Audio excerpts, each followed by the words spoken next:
Hello students, chapter 7 के इस lecture number 14 में हम एक्सरसाइज को आगे कंटिन्यू करते हैं। See the question number 29। Describe the effect of a addition of H2, b addition of CH3OH यानी कि methanol, c removal of carbon monoxide, d removal of methanol on the equilibrium of following reaction, and the reaction is 2H2 gas, 2 moles of hydrogen gas reacts with carbon monoxide and वो form कर रहा है methanol in gaseous form. इसमें आपको effect explain करनी है। First question है addition of H2। अब देखो, इसके आंसर भी हम ले चैटलियर्स प्रिंसिपल से दे सकते हैं। हाइड्रोजन ऐड करने से क्या इफेक्ट होगी वो एक्सप्लेन करना है। नाउ हाइड्रोजन यहाँ पर हमारा क्या है, रिएक्टेंट है, एंड ये रिएक्शन में इक्विलिब्रियम एस्टैब्लिश हो चुका है। और फर्दर आप हाइड्रोजन को रिएक्टेंट को ऐड करोगे तो उसकी क्या इफेक्ट आएगी। तो हमने ली चैटलियर्स प्रिंसिपल में देखा था कि अगर इक्विलिब्रियम कंडीशन की रिएक्शन में आप रिएक्टेंट के कंसंट्रेशन को इंक्रीज करते हो तो वो रिएक्शन जो है वो फॉरवर्ड डायरेक्शन में प्रोसीड करता है। सो हाइड्रोजन ऐड करने से इक्विलिब्रियम फॉरवर्ड डायरेक्शन में प्रोसीड करेगा। Equilibrium shifts in forward direction। Clear है फर्स्ट। सेकेंड क्वेश्चन को देखो एंड ट्राई करो आंसर देने का। Addition of CH3OH, addition of methanol, methanol को ऐड करने से, मिथेनॉल को ऐड करना इसका मीनिंग क्या हुआ कि मिथेनॉल के कंसंट्रेशन को इंक्रीज करना। मिथेनॉल यहाँ पर हमारा प्रोडक्ट में है, तो इक्विलिब्रियम कंडीशन की रिएक्शन में अगर आप प्रोडक्ट ऐड करते हो तो वो रिएक्शन किस डायरेक्शन में मूव करेगी, बैकवर्ड डायरेक्शन में। यानी कि यहाँ पर जो इक्विलिब्रियम है वो बैकवर्ड डायरेक्शन में शिफ्ट होना स्टार्ट हो जाएगा by the addition of methanol की जो प्रोडक्ट है। Clear. So the answer is equilibrium will shift in the backward direction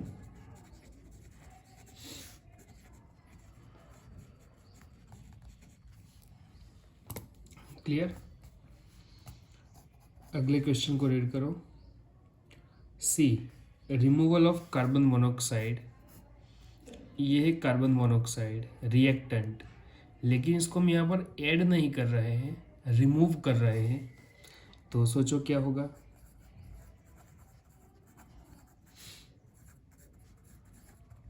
carbon monoxide is a reactant, reactant को ऐड करने से अगर रिएक्शन फॉरवर्ड में जाती है तो उसको रिमूव करने से, बाहर निकालने से वो बैकवर्ड में मूव करेगी। ठीक है। सो थर्ड में आंसर आएगा the reaction, sorry, the equilibrium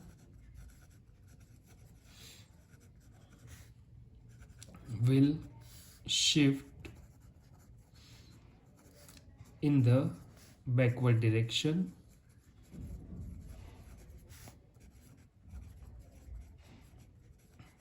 carbon monoxide को ऐड करने से रिएक्शन बैकवर्ड में मूव करेगी। कार्बन मोनोऑक्साइड को रिमूव करने से रिएक्शन आपकी बैकवर्ड डायरेक्शन में मूव करेगी। क्लियर है।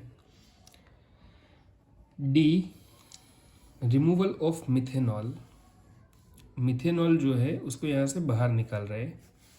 बी क्वेश्चन में क्या था, एडिशन कर रहे थे हम मिथेनॉल का, तो आंसर क्या आया था, बैकवर्ड डायरेक्शन में।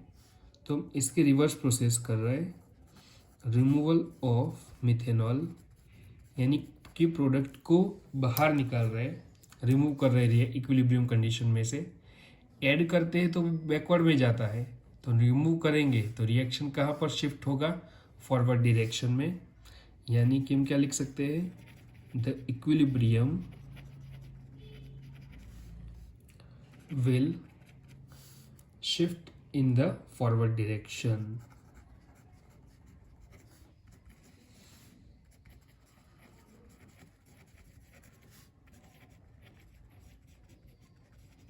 सो कितना इम्पोर्टेंट है ये ले शैटेलियर्स principal.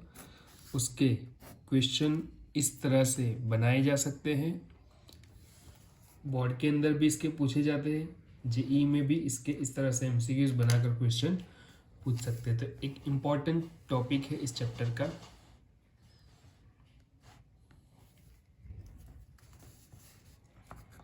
Next question number 30 read करो। At 473 kelvin, temperature is 473 kelvin, Kc for decomposition of phosphorus pentachloride is 8.3 into 10 power minus 3। Kc हमें गिवन है 8.3 into 10 power minus 3। If decomposition is depicted as PCl5 gives PCl3 plus Cl2, जिसके लिए reaction enthalpy हमें question में given है 124 kilo joule पर मोल। अब कोई कहेगा यहाँ पर इसका क्या काम इक्विलिब्रियम में, तो इसका एक मीनिंग तो ये हो सकता है कि ये वैल्यू पॉजिटिव में है। पॉजिटिव वैल्यू यानी कि क्या मीनिंग हमारा निकलता है कि रिएक्शन जो है वो एंडोथर्मिक है, तो उसके ऊपर से शायद कोई क्वेश्चन पूछा हो सकता है, या फिर मैथमेटिकल कैलकुलेशन में इसकी रिक्वायरमेंट पड़ती है। चलो, ये इतनी इन्फॉर्मेशन हमें क्वेश्चन में गिवन है। अब आगे हम क्वेश्चन पे जाते हैं। 3 सब क्वेश्चन बने हैं। ए करके मेंशन किया है, write an expression for K C for the reaction. इस इक्वेशन के केसी को रिप्रेजेंट करना है, तो केसी का रिप्रेजेंटेशन कैसे होगा, Kc is equal to concentration of product by reactant। So concentration of product में concentration of PCl3 into concentration of Cl2 divide by concentration of PCl5। ठीक है, तो ये होगा Kc का representation. Next, what is the value of Kc for the reverse reaction at the same temperature. इसी temperature पर इसकी रिवर्स रिएक्शन अगर हम करें तो उसका केसी क्या होगा, तो रिवर्स रिएक्शन के इक्विलिब्रियम कांस्टेंट को हम केसी डैश से रिप्रेजेंट करते हैं, एंड उसका फॉरवर्ड रिएक्शन के साथ क्या रिलेशन होता है, तो 1/Kc। हमने आगे डिराइव कर चुके हैं। केसी जो है वो फॉरवर्ड रिएक्शन का इक्विलिब्रियम कांस्टेंट है यहाँ पर, एंड केसी डैश जो है वो इसकी जो रिवर्स रिएक्शन होगी उसका इक्विलिब्रियम कांस्टेंट है। तो दोनों के बीच में रिलेशन क्या मिलता है, इन्वर्सली प्रोपोर्शनल का। हमें फॉरवर्ड रिएक्शन का केसी गिवन है एंड रिवर्स रिएक्शन का इक्विलिब्रियम कांस्टेंट पूछा है। सो केसी dash is equal to 1/Kc, so 1/8.3 into 10 power minus 3। So the answer is 1 divided by 8.3, that is 0.120,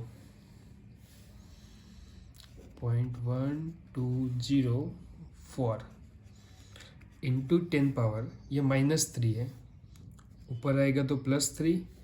अगर इसको मैं 10 पावर 3 यानी कि 1000 से मल्टीप्लाई कर दूँ तो ये हो गया 120.4।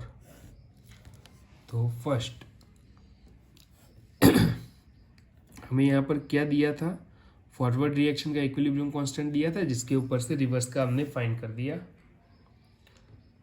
नेक्स्ट क्वेश्चन,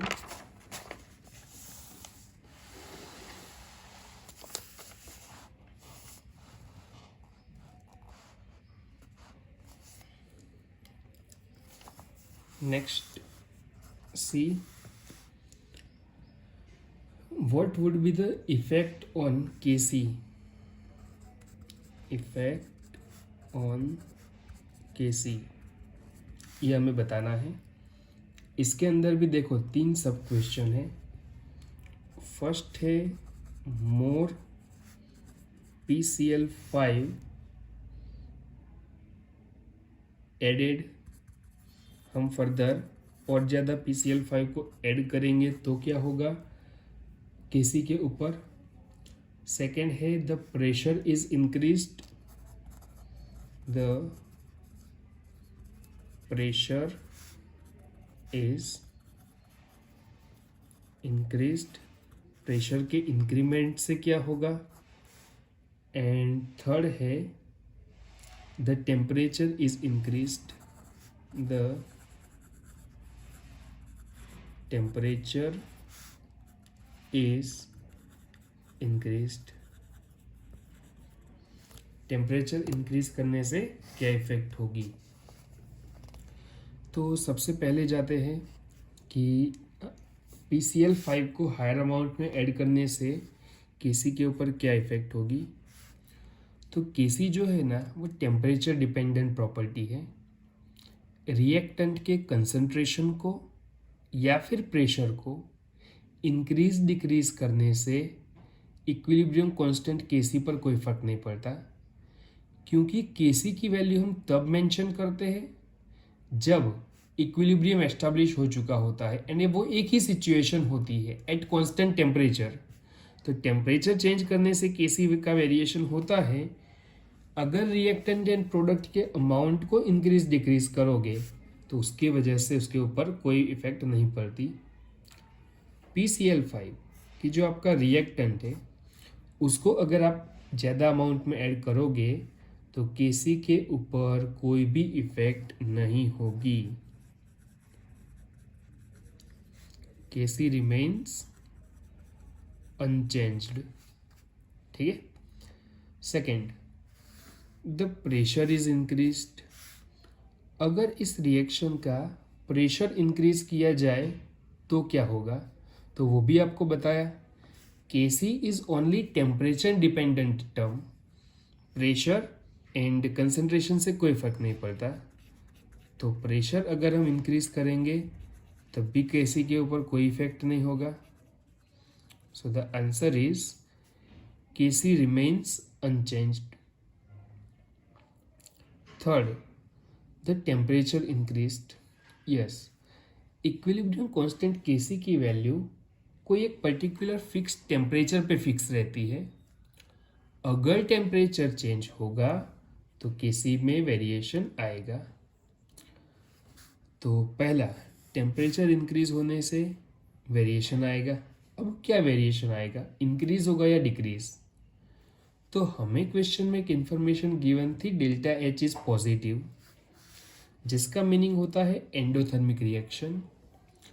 अब एंडोथर्मिक रिएक्शन के लिए जब आप टेम्परेचर इंक्रीज करते हो तो वो रिएक्शन फॉरवर्ड में जाती है, एंड फॉरवर्ड में जाएगी तो प्रोडक्ट ज़्यादा बनेगी, एंड प्रोडक्ट का कंसंट्रेशन Kc के साथ डायरेक्टली प्रोपोर्शनल होता है। तो वो क्या चीज़ बताता है कि Kc इंक्रीज होने से, टेम्परेचर इंक्रीज होने से अगर एंडोथर्मिक रिएक्शन है तो Kc इंक्रीज ही होगा। Kc increases with increase in temperature because the reaction is endothermic। दिया गया रिएक्शन कैसा है, एंडोथर्मिक प्रोसेस है। क्लियर है। चलो आगे नेक्स्ट 31 नंबर का question.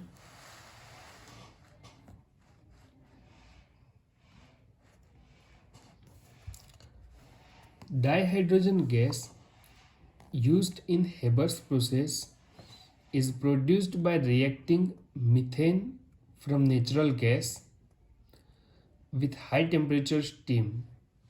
The first stage of two-stage reaction involves the formation of carbon monoxide and hydrogen.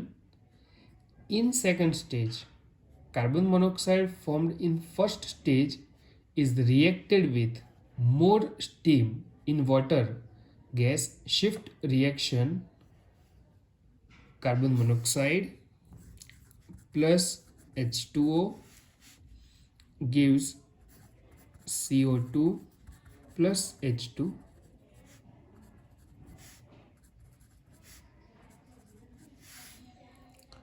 If a reaction vessel at 400 degrees Celsius is charged with an equimolar mixture of carbon monoxide and steam such that pressure of CO and H2O is 4 bar. Initial pressure carbon monoxide and water in दोनों का 4 बार जितना है।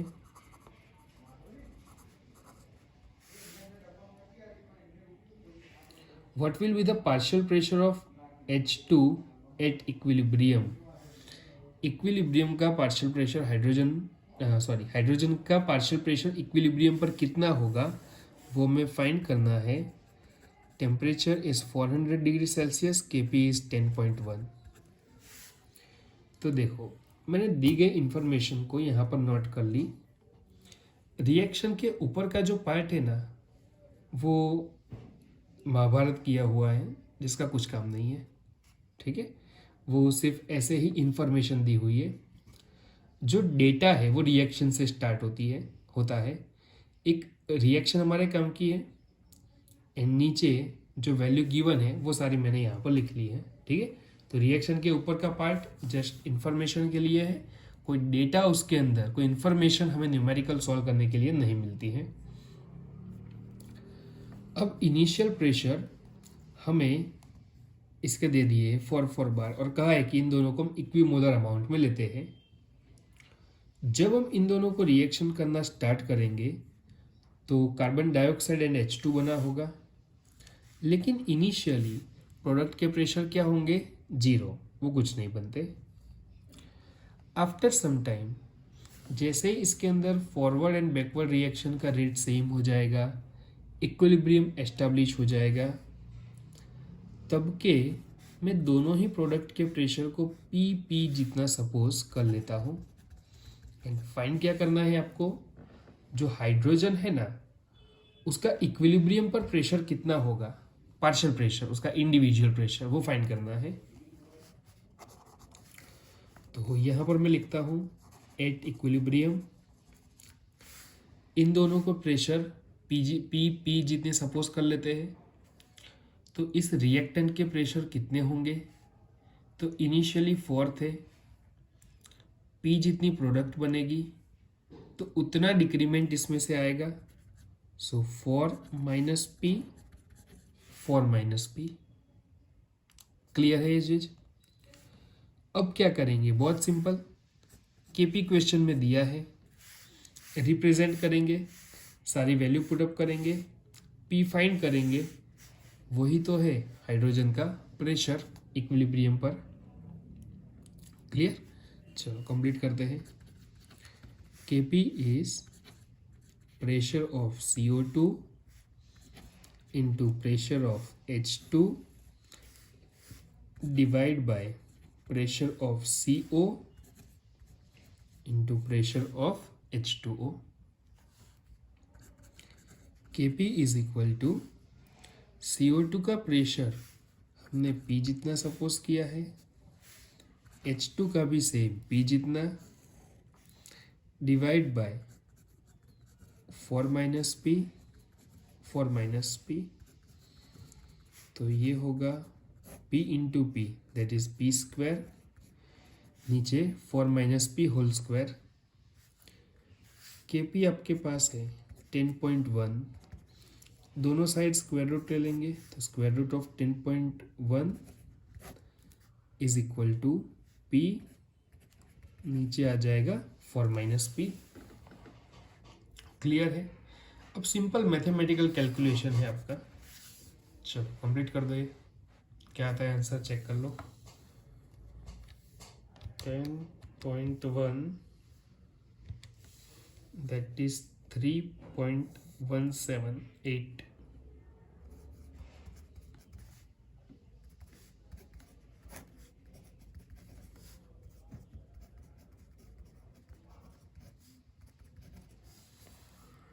multiplied by 4, the answer is 12.71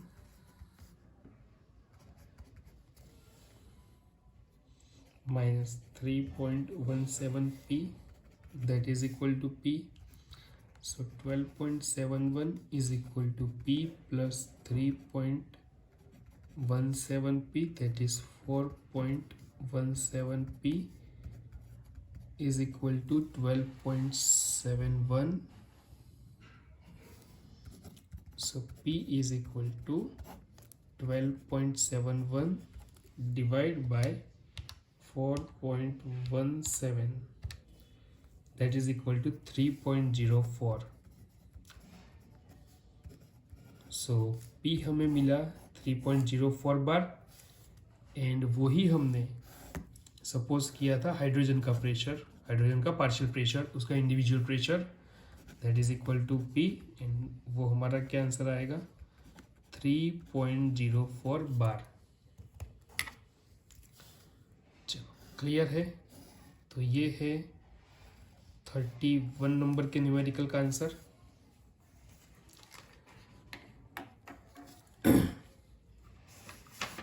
next 32 number का numerical देखो।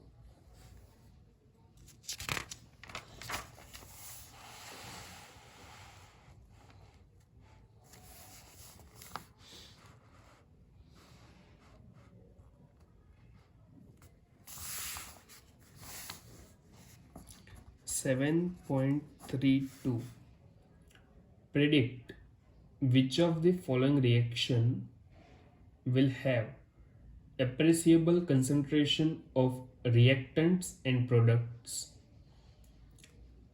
आपको 3 question दिए हैं, तीनों में से किस केस में अप्रिशिएबल यानी कि अच्छे खासे अमाउंट में, जिसको हम कहते हैं कंपैरेबल अमाउंट, जो अच्छे खासे कंपैरेबल अमाउंट में किसका, कौन से केस में रिएक्टेंट एंड प्रोडक्ट का कंसंट्रेशन कंपैरेबल अमाउंट में होगा, वो आपको फाइंड करना है। कंपैरेबल की प्लेस पर यहाँ पर वर्ड यूज किया है appreciable concentration of reactant and product, ठीक है, वो प्रेडिक्ट करना है। प्रेडिक्ट, डायरेक्ट में लिख लेता हूँ शॉर्ट में, appreciable concentration of reactant and products। Clear? अब इसके लिए हमें तीनों रिएक्शन के केसी की वैल्यू ही सिर्फ देखनी है। पहला इक्वेशन दिया है Cl2 gives 2 moles of Cl, जिसके लिए इक्विलिब्रियम कांस्टेंट Kc है 5 × 10⁻39। अब 10⁻39 का मीनिंग क्या होता है कि रिएक्शन जो है वो अभी जस्ट स्टार्ट हुआ है, प्रोडक्ट जो है वो थोड़ा बहुत ही बना हुआ होगा, मैक्सिमम अंदर रिएक्टेंट ही प्रेजेंट होंगे, प्रोडक्ट थोड़ा बहुत है। बी जो क्वेश्चन है Cl2 reacts with 2 moles of NO and form 2 moles of NaCl, जिसके लिए Kc की वैल्यू गिवन है 3.7 × 10⁻8, 10 पावर +8, दैट मीन्स ये काफ़ी लार्ज वैल्यू हुई इक्विलिब्रियम कांस्टेंट की। लार्ज वैल्यू क्या रिप्रेजेंट करती है कि इसमें अच्छा खासा प्रोडक्ट बन चुका है, रिएक्टेंट इसमें बहुत ही कम अमाउंट में प्रेजेंट है, and the last case is Kc is 1.8। तो 1.8 आपको एक रेंज बताई थी 10⁻³ से 10⁻+3 की रेंज। तो ये क्या रेंज होती है कि तब रिएक्टेंट एंड प्रोडक्ट के कंसंट्रेशन अच्छे खासे अमाउंट में होते हैं। तो ये जो सी है वो एक ऐसा केस है जहाँ पर रिएक्टेंट एंड प्रोडक्ट के कंसंट्रेशन अप्रेसिएबल अमाउंट में प्रेजेंट होंगे। Clear? So the answer is, इसको थोड़ा सा एक्सप्लेन कर देते हैं। फॉर रिएक्शन सी, हमारा आंसर है वो सी है। Kc is neither very high nor very small.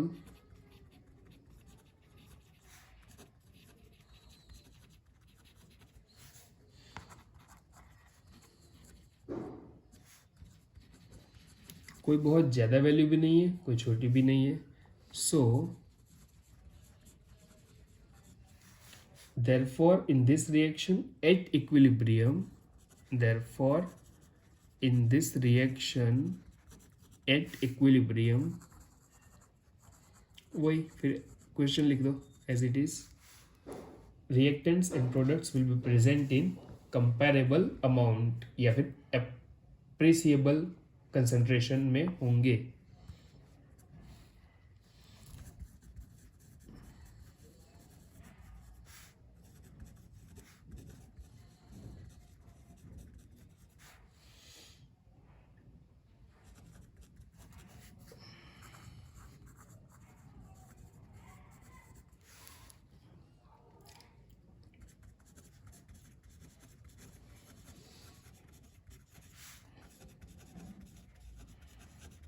चलो क्लियर है, ये है क्वेश्चन नंबर 32 का answer.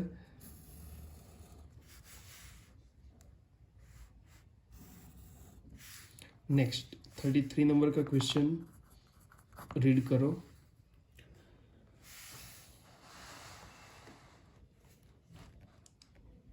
The value of Kc for the reaction 3 moles of O2 gives 2 moles of O3। इस रिएक्शन के लिए Kc गिवन है हमें 2 × 10⁻50 at 25 degrees Celsius if the equilibrium concentration of O2 in air at 25 degrees Celsius is 1.6 × 10⁻²। O2 जो है उसका concentration air में 1.6 × 10⁻² है। What is the concentration of O3? तो ये O3 का कंसंट्रेशन क्या होगा? तो ये ऐसा मीनिंग है कि ये प्रोसेस जनरली ओजोन गैस जो बनता है वो O2 में से ही बनता है। जब ऑक्सीजन गैस डिकम्पोज होकर ऑक्सीजन का एटम बनता है तो वो दूसरे ऑक्सीजन के साथ अटैच होकर O3 मॉलिक्यूल बना देता है। 10⁻50 ये रिप्रेजेंट करता है कि ये रिएक्शन बहुत ही स्लो रेट से होती होगी, यानी कि एटमॉस्फेयर में मैक्सिमम अमाउंट किसका होगा? ऑक्सीजन का होगा। जो हमें पता है हमारे आसपास O2 ही प्रेजेंट है। अर्थ सरफेस से थोड़े से लेवल से ऊपर O3 ओजोन गैस प्रेजेंट है और वो हमें यूवी रेस से प्रोटेक्ट करता है, ये सब हमें पता है। नाउ O2 का कंसंट्रेशन हमें दे दिया है क्वेश्चन में एंड वो O3 के साथ इक्विलिब्रियम में है वो भी बता दिया है, जिसके लिए आपको O3 का कंसंट्रेशन क्या होगा वो फाइंड करना है। So the solution is too simple. Kc को रिप्रेजेंट कर देते हैं, concentration of O3 power 2, concentration of O2 इसके पावर में 3। क्लियर? Kc है 2 × 10⁻50। O3 का कंसंट्रेशन फाइंड करना है। O2 का कंसंट्रेशन है हमारे पास 1.6 × 10⁻², इसका पावर 3। क्लियर? चलो अब इसको कैलकुलेट कर लो एंड ओजोन का कंसंट्रेशन फाइंड कर दो।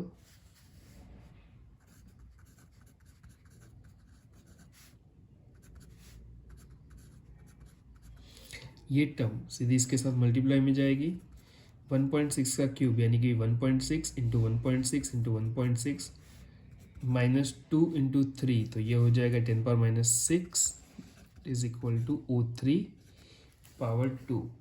First multiplies this fourth term, 2 into 1.6 into 1.6 into 1.6. The answer is 8.192 into 10 power 50 and 6. Sign minus है तो माइनस ही रहेगा, होगा एडिशन, तो 56 O3 power 2. So concentration of O3 is equal to square root of 8.192 into 10 power minus 56. So concentration of O3 is equal to, इसका square root हमें मिलता है 2.86 into -56 power 1/2 यानी कि 28, ठीक है, -28 मोलर. तो केसी हमें क्वेश्चन में गिवन था, ऑक्सीजन का कंसंट्रेशन दिया था इक्विलिब्रियम पर, इक्विलिब्रियम पर ही O3 का कंसंट्रेशन पूछ लिया था. सो डायरेक्ट क्वेश्चन है.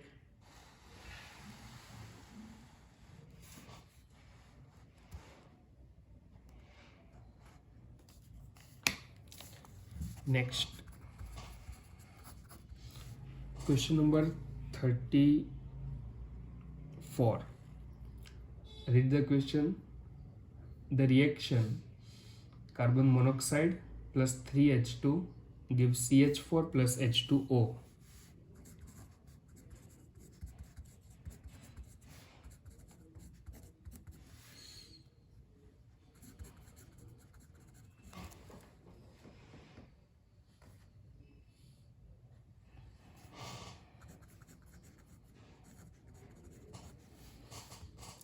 इस रिएक्शन के लिए टेम्परेचर दिया है 1300 kelvin. Temperature is 1300 kelvin. 1 litre का फ्लास्क है.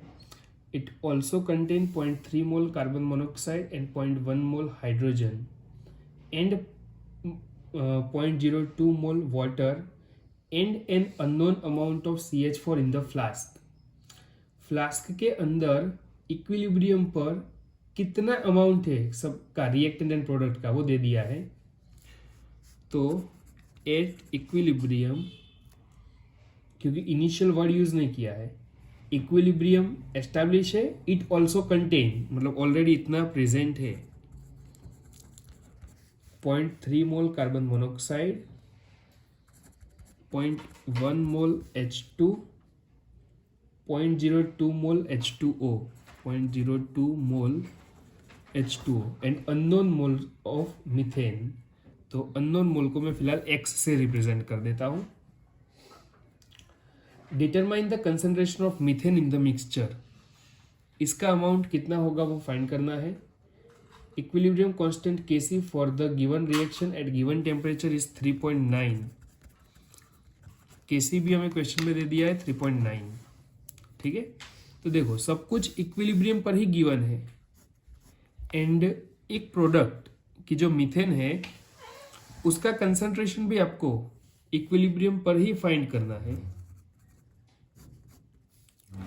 तो पहले हम इसके Kc को रिप्रेजेंट कर देते हैं. Kc is concentration of methane into concentration of H2O divide by concentration of CO. Reactant product सब कुछ गैसियस फॉर्म में है. होमोजेनियस इक्विलिब्रियम तो सभी के कंसंट्रेशन हम कंसिडरेशन में लेंगे. कंसंट्रेशन ऑफ H2 इसके पावर में 3. सबसे पहले Kc ये है हमारा 3.9 is equal to concentration of methane. Methane का मोल 0.3 मोल दिया है. तो वॉल्यूम देखो 1 लीटर है, तो इसको मुझे कंसंट्रेशन में कन्वर्ट करना है तो सबको डिवाइड बाय 1 करना पड़ेगा. तो ये मोल पर लीटर हो जाएगा. अब वैल्यू 1 ही है वॉल्यूम की, इसलिए कोई फर्क पड़ेगा नहीं वैल्यू में, तो कंसंट्रेशन भी इसका रहेगा 0.3/1 यानी कि 0.3 मोलार।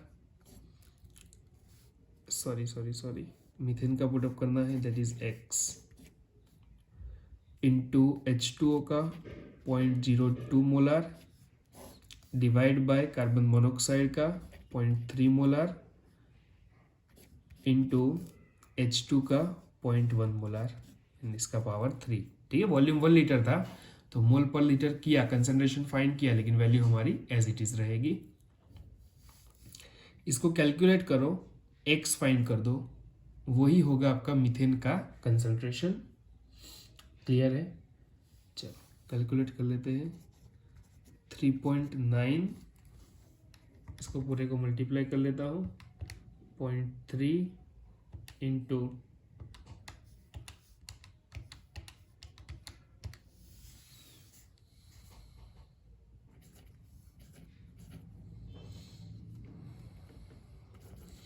0.3 इंटू 10⁻⁻1 यानी कि ये हो गया 10⁻³ x इंटू 2 इंटू 10⁻²। क्लियर?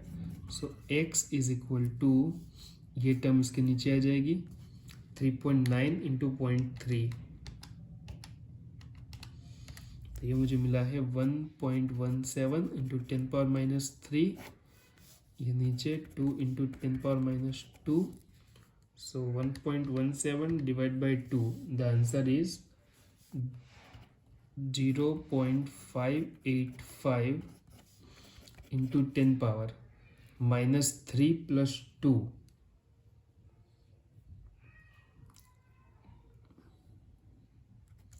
तो ये हो गया 10⁻⁻1।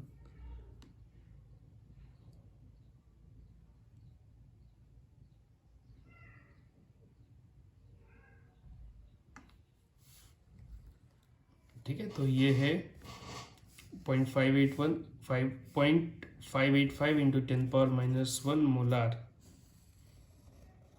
तो ये है x, यानी कि किसका कंसंट्रेशन हुआ, ये हमारा CH4 मीथेन का कंसंट्रेशन। डन। देखो अब इसके साथ ही हमारा केमिकल इक्विलिब्रियम टॉपिक कंप्लीट होता है। नेक्स्ट लेक्चर से हम स्टार्ट करने वाले हैं नेक्स्ट सेगमेंट, आयोनिक इक्विलिब्रियम को। आयोनिक इक्विलिब्रियम जो आयोनिक प्रोसेस के अंदर एस्टेब्लिश होता है उसके बारे में डिस्कस करना है। उसकी पहले थियरी हम देख लेंगे, थियरी के साथ सारे एग्जाम्पल कंप्लीट कर लेंगे ताकि आपको आइडिया आ जाए कि न्यूमेरिकल किस तरह के पूछे जाते हैं, एंड देन एक्सरसाइज। ठीक है, सो आज यहाँ तक रखते हैं, बाय।